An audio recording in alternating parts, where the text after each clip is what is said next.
Do you ever find yourself bracing for the end of class when your students become antsy and distracted? School supplies fly, students collide in the aisles, and things can start to feel generally disorganized. If so, I've got just the strategy to help you and your students transition to the end of class smoothly. Climb aboard and let's take a look at exit stations.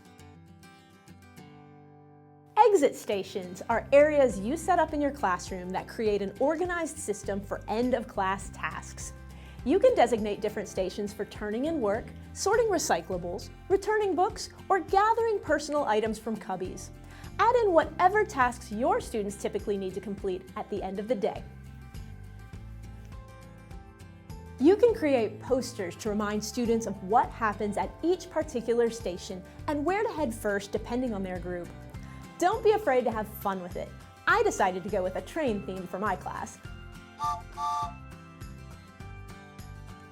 Before the end of class, all of your students will leave their seats and report to their assigned stations in groups. Their groups will rotate from station to station while you monitor their progress and keep time.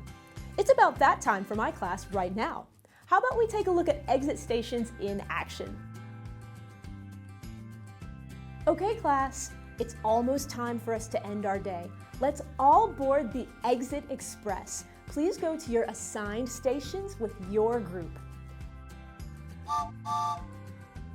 Assign groups of students a number based on their rows or tables. Each group will proceed to the station that corresponds to their number and complete the task that is set for that particular station. You can simplify the movement by having your students move in a clockwise direction or to their right. The added benefit of using exit stations is that your class will be much tidier, student movement will be more coordinated, and you will end up saving time. You'll want to keep track of how long students are at each station with a timer. You can play quiet music, a podcast, or use a sound effect to signal when it's time to switch to the next station.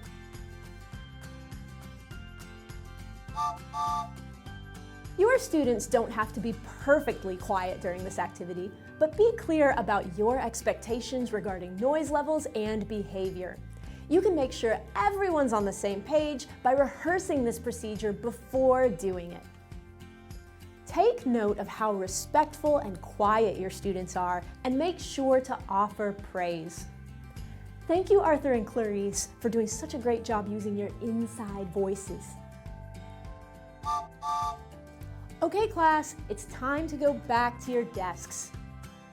After all of your students have visited each station once, it's time to go back to their seats before lining up at the very end of class.